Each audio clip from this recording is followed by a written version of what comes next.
Dear ladies and gentlemen, my name is Andriy Shevchenko. On behalf of Mediacentru Ukraine, I am welcoming all journalists who are sharing the truth about our fight for freedom with the world. Our guest today is Anka Feldhusen, Ambassador Extraordinary and Plenipotentiary of the Federal Republic of Germany to Ukraine. Your Excellency, welcome. I will begin with the decision of the European Commission that proposed to give Ukraine EU candidate status. Um, your assessment. I read about it and I think it's a very positive headway for Ukraine. The Commission supports your efforts to become EU member. These are small steps. I believe there are a few things you still have to accomplish. These are the issues we've been discussing a lot with Ukraine. I think it's not difficult to meet those requirements that have been put forward.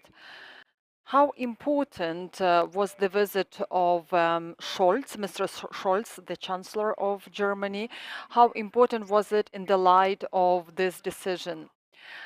I believe that the Commission had been working on that for weeks on end, and I don't think that the Chancellor's visit to Ukraine had any impact on the decision of this Commission. During the visit, both France and Germany publicly expressed their support of Ukraine to EU candidacy status. What was the most memorable moment from that visit? What results did you personally see? It's important that our politicians who visit Lviv should see firsthand the destruction left behind the Russians. The visit to Irpin for Germans of our generation is difficult to comprehend. It was unbelievable thing. It was difficult to comprehend that things like that could happen in the 21st century. So I believe that for Chancellor Scholz, it was very important thing to see firsthand before he started negotiation process with President Zelensky. I was very delighted that there was the public statement of our support during the press conference. If you read my tweets, I support Ukraine in every step towards EU candidacy and membership. You probably heard criticism of Ukrainians towards German weaponry supply. Very often they say this is the wrong type of weaponry, or it's too late, or the shipment is delayed. Do you think that this criticism is justifiable? I think that Ukraine doesn't have much time because your soldiers keep dying every day. And if I was the leadership of Ukraine, I would probably express my criticism too. And I would probably disagree with many partners, not only Germany, because it's difficult when the weapon you need does not arrive timely. But I also understand and I know that Germany is a very reliable long-term partner of Ukraine. We have been, we are, and we will be the partner of Ukraine. We have shipped all the weaponry that could have been shipped fast enough. On the second stage, we provided training course to your servicemen how to use this new type of weapon. The training is almost over, and I hope that it was useful to your servicemen. The next step, as Chancellor Scholz mentioned a few weeks ago, it will be the supply of MLRS,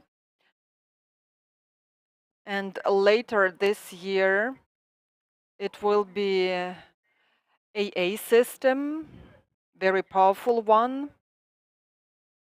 And I hope that it's going to be faster, rather sooner than later, so that Ukraine can better protect their homeland. We also see that Germany has been raising the issue of Ukrainian export renewal, the export of grain, and we know that Germany wants to play a major role in rebuilding Ukraine in the future. How do you see the role of your country in that process? As I had already mentioned, starting from 2014, we have been one of your most reliable partners. We have contacts in all spheres of Ukrainian life. We have close ties between our countries. We've been supporting social infrastructure, energy infrastructure. We provided privileged loans to your small and medium companies. We have a powerful network of contacts that will enable us, help us fast in all sectors and all spheres of recuperation and rebuilding of your country. And here we stand out among other countries because we have very good foundations here. Speaking of grain export, it's a very complex issue. We've been hoping and we keep hoping that there will be a possibility to export grain through Odessa ports, but I'm not sure that this is accomplishable mission right now. So we have to work on alternative routes, for example, Polish-Ukrainian border rail tracks. German railway has been working actively with their Ukrainian counterparts in order to develop test shipments, and I hope that the tests will be over in July and we will be exporting grain on daily basis. Do we have any questions? I'd like to get back to the decision of European Commission. We've heard the signal from Brussels, which was very clear, loud and clear, that there are 7 steps that Ukraine have to meet in order to gain candidacy status. For you, this is not the first trip to Ukraine, and do you think that those requirements are reasonable? And can Ukraine meet all the requirements? I believe that Ukraine can easily manage those requirements because there has been some headway, some progress, maybe not as good as Ukrainians themselves would have wished it was, especially when we are talking about judicial reform. Um, But I believe that we and your partners, G7, so we have been in touch with the Ukrainian government discussing these issues on ongoing basis.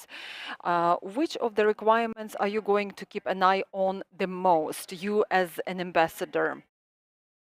The most important issue for me has always been judicial reform. It has been quite successful. I mean, the decentralization reform was quite successful. It's a success story. But speaking of judicial reform, it's the second most important reform that is going to change the country for the best, for the better. I've been working in Ukraine for years. I've been keeping an eye on the steps that have already been accomplished, and I have all the faith that Ukraine is going to do the right things. Do you think that judicial reform is probably one of the most difficult? It has never been just judicial reform, but what you need is political will in order to accomplish this step. Your political forecast, how much do we need, how much time do we need to move from candidacy status to full membership in the EU? It's hard to say because you have a lot of good examples. Your neighbors, for example, Poland.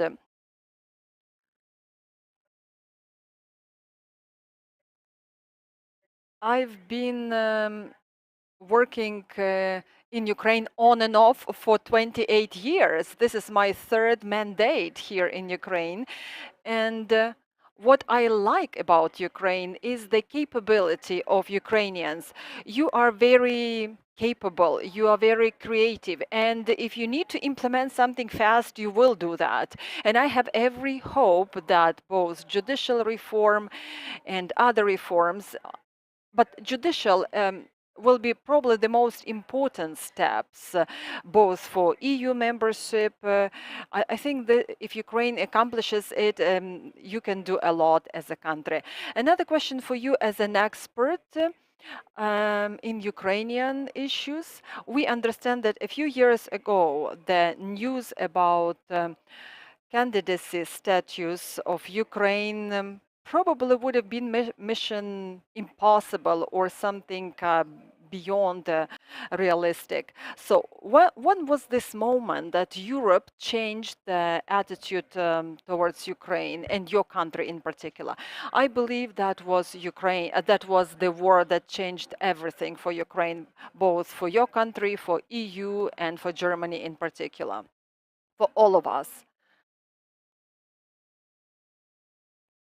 The way to get candidacy status was probably longer than we expected, but I had always thought that after the success Ukraine achieved in the framework of association agreement with EU, time has been ripe to do more.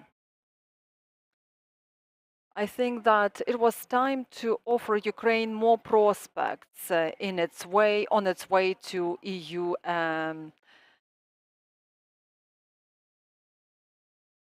membership.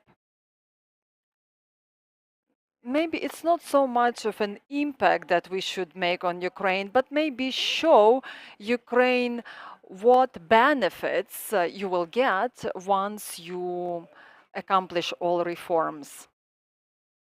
During the more than 3 months of Russo-Ukrainian war. So what are the moments that you remember the most? Do you have a day, a moment, a minute that you will remember most? I remember waking up on the 24th of February in Zhytomyr. I had to leave Kyiv. I woke up because my attaché called me and he said that a cruise missile landed not far from where I was in the military airport. I personally did not hear the missile or the moment it landed, but my colleagues did. To be honest, I did not believe that Putin would do that, so I went into denial until the last moment. But for me, that was probably the turning point. I did not realize it initially, but that evening when we arrived in Poland, I knew that things are not going to be as they used to be before. Thank you very much. Our guest was Anka Feldhusen, Ambassador Extraordinary and Plenipotentiary of the Federal Republic of Germany to Ukraine, and thank you for all the support you provide to Ukraine. Thank you.